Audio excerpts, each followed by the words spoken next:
Hi hello welcome to Aadab news. నేను సాయి. పిల్లల్ని కానీ స్కూల్లో చేర్చాలంటే కేజీ ఎడ్యుకేషన్లో చేర్చాలంటే కొన్ని లక్షల నుంచి దాని ఉంచు కొన్ని వేలకు నుంచి లక్షల వరకు ఫీజులు వసూలు చేసిన పరిస్థితి మనకు కనబడుతున్నాయి. డొనేషన్లు అని చెప్పి, లేకపోతే ఆ ఫీజు ఈ ఫీజు, పుస్తకాలు, యూనిఫామ్స్, స్కూల్ తర్వాత ఆటలు అవి ఇవి అని చెప్పి ఎక్కడ లేనంత చెప్పాలంటే ఒక మిడిల్ క్లాస్ కానీ లేకపోతే ఒక సామాన్యుడి రక్తం పీలుస్తున్న పరిస్థితి మనకు కనపడుతుంది. ఇందులో భాగంగా ఇవాళ లిటిల్ ఫ్లవర్లో బిగ్ వసూళ్ళు. అబిడ్స్ లిటిల్ ఫ్లవర్ స్కూల్లో కేజీ సెక్షన్కు 50,000 పైనే. క్రిస్టియన్ మైనార్టీ స్కూల్లో ఫీజుల మోత. హైదరాబాద్లో ప్రైవేట్ పాఠశాలల దోపిడీ. సేవ పేరుతో చదువు భారం చేస్తున్న యాజమాన్యం, అధిక ఫీజులతో పేద మధ్యతరగతి పేరెంట్స్ కన్నీళ్లు. టీచర్స్ అంతంత మాత్రంగానే శాలరీలు. బుక్స్ పేరుతో అదనపు వసూళ్లు. విద్యాశాఖకు సబ్మిట్ చేయని ఆడిట్ రిపోర్ట్. ప్రేక్షక పాత్రలో విద్యాశాఖ. సో ఈ ఆర్టికల్ చూస్తే మనం లిటిల్ ఫ్లవర్ స్కూల్, అబిడ్స్లో లిటిల్ ఫ్లవర్ స్కూల్లో దాదాపు ఓన్లీ కేజీ సెక్షన్కే 50,000 పైనే ఫీజు వసూలు చేస్తున్నారంట. అసలు ఇది లిటిల్ ఫ్లవర్ స్కూల్ అనేది క్రిస్టియన్ మైనార్టీ స్కూల్. చెప్పాలంటే ఇది పేదవాళ్లకు, మైనార్టీలకు అందుబాటులో ఉండడం కోసం ఏర్పాటు చేసిన ఒక స్కూల్ ఇది. కానీ ఇలాంటి స్కూల్లో కూడా ఇంత భారీ మొత్తంలో 50,000 ఫీజు ఎల్కేజీ కంటే నిజంగా అసలు అది చెప్పాలంటే మనం ఒక రోజుల్లో ఇప్పుడు అంతకుముందు ఒక 10 years బ్యాక్, 15 years బ్యాక్ దాదాపు బీటెక్ చదివిన స్టూడెంట్స్కి కూడా 50,000 ఫీజు లేని సందర్భాలు ఉన్నాయి. అలాంటిది ఇప్పుడు చూసుకుంటే ఓన్లీ కేజీ, ఎల్కేజీ, యూకేజీ పిల్లలకే అసలు స్కూల్లో అడ్మిషన్ కోసమే 50,000 పైన ఫీజు వసూలు చేస్తామంటే ఎంత దుర్మార్గమైన చర్య చెప్పాలి. ఆ విద్యాశాఖ అధికారులు కానీ లేకపోతే ప్రభుత్వాలు కానీ ప్రతి సంవత్సరం, ప్రతి ఏడాది ఇది జరిగే పాటే. స్కూల్ ఫీజులు తగ్గించాలి. అయినప్పటికీ కూడా ఇదే విధంగా ప్రతి సంవత్సరం జరుగుతూనే ఉంది. అయితే ఈ తరం పిల్లలు చదువుకున్నట్టు లేదు, చదువుకొనేట్టుంది చూస్తే మనం. ఎందుకంటే దాదాపుగా ఎక్కడ చూసుకున్నా, ఏ స్కూల్ చూసుకున్నా, ఏ కార్పొరేట్ స్కూల్ చూసుకున్నా మినిమం 50,000 పైనే. 1,00,000, 2 లక్షలకి అది చెప్పలేం కానీ మినిమం అయితే 50,000 పైనే అడ్మిషన్ ఫీజు కానీ ఏదన్నా మనకు కనపడుతుంది. సరే, ఇంత ఫీజు వసూలు చేస్తున్నారు కదా, మరి ఇంత ఫీజుతో ఎంత మంచి క్వాలిఫైడ్ టీచర్స్ ఉన్నారు, ఎంతమంది టీచర్స్కి మంచి శాలరీస్ ఇస్తున్నా అంటే అది లేదని చెప్పాలి. స్టూడెంట్స్ దగ్గర నుంచి మాత్రం లక్షలు ఫీజులు దండుకుంటున్నారు.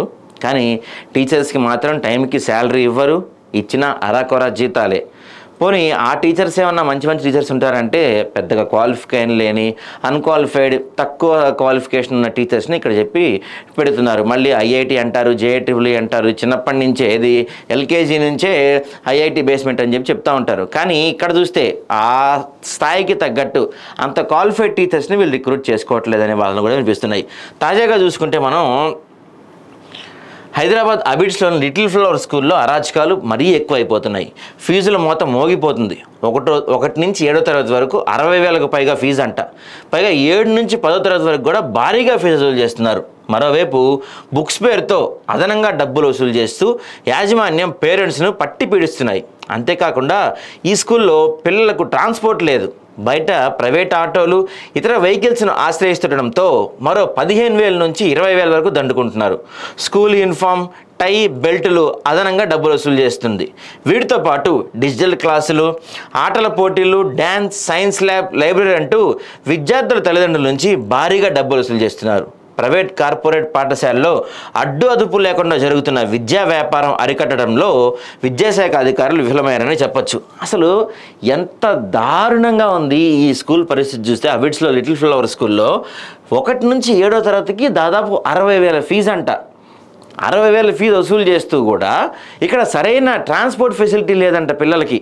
సో దీనికి పిల్లలకి ట్రాన్స్పోర్ట్ లేదు కాబట్టి వీళ్ళు ఆటోలు కానీ లేదా ప్రైవేట్ వెహికల్స్ కానీ, బస్సులు కానీ ఇవేమన్నా పెట్టుకోవటం వల్ల దాని నుంచి మళ్ళీ నెలకి ఇంకో 15,000 నుంచి 20,000 వరకు పడుతున్న సందర్భం కనపడుతుందంట. అంతేకాకుండా యూనిఫామ్స్, టైలు, షూలు, బెల్టులు, అంతేకాకుండా అప్పుడప్పుడు కల్చరల్ యాక్టివిటీస్, డ్యాన్సులు, సైన్స్ ల్యాబ్, లైబ్రరీలు అంటూ మరింత భారీ మొత్తం ఇంకా వసూలు చేస్తున్నారు. అంటే ఒక సగటు మధ్యతరగతి కుటుంబ వ్యక్తి చెందినవాడు కానీ, ఒక సామాన్యుడు కానీ స్కూల్లో పిల్లల్ని జాయిన్ చేస్తే 1 నుంచి 6వ తరగతి వరకు పిల్లలు అంటే ఒక సామాన్య మధ్యతరగతి కుటుంబంలో 2 పిల్లలు ఉంటే ఇక దాదాపుగా 60,000 only fees, 60,000 fees, transport fees దగ్గర దగ్గర ఒక 20,000 వేసుకోండి, 80,000. మధ్య మధ్యలో ఇంకా ఇవి కాకుండా ఈ టై, షూ, లేసు, తర్వాత మన సైన్స్ ల్యాబ్, డిజిటల్ క్లాసులు, వీటికి అని చెప్పి ఇంకో 20,000 వేసుకుంటే ఓన్లీ ఒక్క పిల్లోడికే ₹1,00,000 అయితే ఇద్దరు పిల్లలు ఉన్న తల్లిదండ్రుల పరిస్థితి ఏంటి? అసలే మన భాగ్యనగరంలో మధ్యతరగతి వాళ్ళ బతుకు అంతంత మాత్రంగానే నడుస్తుంది. ఎందుకంటే అరాకొర జీతాలతో, పెరిగిపోతున్న ఖర్చులతో, ఇంటద్దె కానీ మిగతావన్నీ ఎంతో కష్టంతో కూడుకున్న సమయంలో స్కూళ్ళల్లో, మరీ అబిడ్స్లోని లిటిల్ ఫ్లవర్ స్కూల్లో ఇంత అరాచకాలు, ఇంత దారుణమైన పరిస్థితులు మనం చూస్తున్నాం. దీంతోపాటు అయితే ఇక్కడ చూస్తే సిబిఎస్ఈలో, central board of secondary education నిబంధనల ప్రకారం క్లాసుకు ఇంతమంది పిల్లలు మాత్రమే ఉండాలని లిమిట్ ఉంటుంది. కానీ అందుకు భిన్నంగా ఎక్కువ సంఖ్యలో చిన్నారులను చేర్చుకొని విద్యను వ్యాపారం చేసుకుంటున్నారు. విద్యా హక్కు చట్టం ప్రకారం ఆర్థికంగా వెనకబడిన వర్గాలకు అన్ని ప్రైవేట్ పాఠశాలలో 1వ తరగతి ప్రవేశాల్లో 20% రిజర్వేషన్ కల్పించాలన్నారు. అదేవిధంగా 10వ తరగతి వరకు 5% పేదలకు ఫ్రీ సీట్లు ఇవ్వాలి.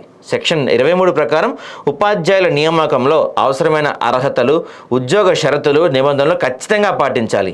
అలాగే సెక్షన్ 25 ప్రకారం షెడ్యూల్లో నిర్ధారించిన విధంగా విద్యార్థులు, ఉపాధ్యాయుల నిష్పత్తి ప్రతి పాఠశాలలో తప్పనిసరిగా ఉండేలా చర్యలు తీసుకోవాల్సి ఉంటుంది. ప్రతి ఏడాది విద్యాశాఖకు ఆడిట్ రిపోర్ట్ సబ్మిట్ చేయాల్సి ఉంటుంది. కానీ లిటిల్ ఫ్లవర్ స్కూల్ యాజమాన్యం మాత్రం అలా చేయటం లేదు. అయినా విద్యాశాఖ అధికారులు మేనమేషాలు ఎక్కిస్తున్నారు. తాటాకు చప్పుళ్లకు కుందేళ్లు బెదరవు అన్నట్టుగా కార్పొరేట్ స్కూల్స్ వ్యవహరిస్తున్నాయి. ప్రైవేట్ పాఠశాలలో పెద్ద ఎత్తున ఫీజులు, డొనేషన్లు వసూలు చేస్తూ సామాన్యులు ఆర్థికంగా చితికిపోలా చేస్తున్నాయి. విద్యార్థుల తల్లిదండ్రుల ప్రయోజనాలు దృష్టిలో ఉంచుకొని ప్రైవేట్ స్కూల్ ఫీజులను నియంత్రించి డొనేషన్లు తగ్గించాలి. క్వాలిఫైడ్ టీచర్లు లేకుండా ఉన్న వారికి కనీస జీతాలు ఇవ్వక నానా ఇబ్బందులకు గురి చేస్తున్నారు. ఇలాంటి వారిపై చర్యలు తీసుకోవాలని చెప్పి డిమాండ్స్ అయితే వినిపిస్తున్నాయి. మనకి దాదాపు భారీగా డిమాండ్స్ వినిపిస్తున్నాయి. ఎందుకంటే ఇక్కడ చూస్తే క్రైస్తవ మిషనరీ స్కూల్స్ను పేదల కోసం ఏర్పాటు చేయడం జరిగింది. ఇది ముఖ్యంగా ఎందుకంటే అబిడ్స్లోని లిటిల్ ఫ్లవర్ స్కూల్ కూడా ఒక క్రైస్తవ మిషనరీకి సంబంధించిన స్కూల్గానే చెప్పచ్చు. సో ఇలాంటి స్కూల్లో పేదలకు, మధ్యతరగతి వాళ్లకు అందుబాటులో ఉండాలి. అలాంటి స్కూల్స్లోనే దాదాపు మనకి 1వ తరగతి నుంచి 7వ తరగతి వరకు 60,000 పైన ఫీజులు, పైగా ట్రాన్స్పోర్ట్ ఎక్స్ట్రా, మిగతా ఖర్చులు వేసుకొని ఒక్కొక్క స్టూడెంట్కి దాదాపు నెలకి సంవత్సరానికి 1,00,000 వరకు అవుతుంటే ఇద్దరు పిల్లలున్న తల్లిదండ్రుల పరిస్థితి ఏంటి?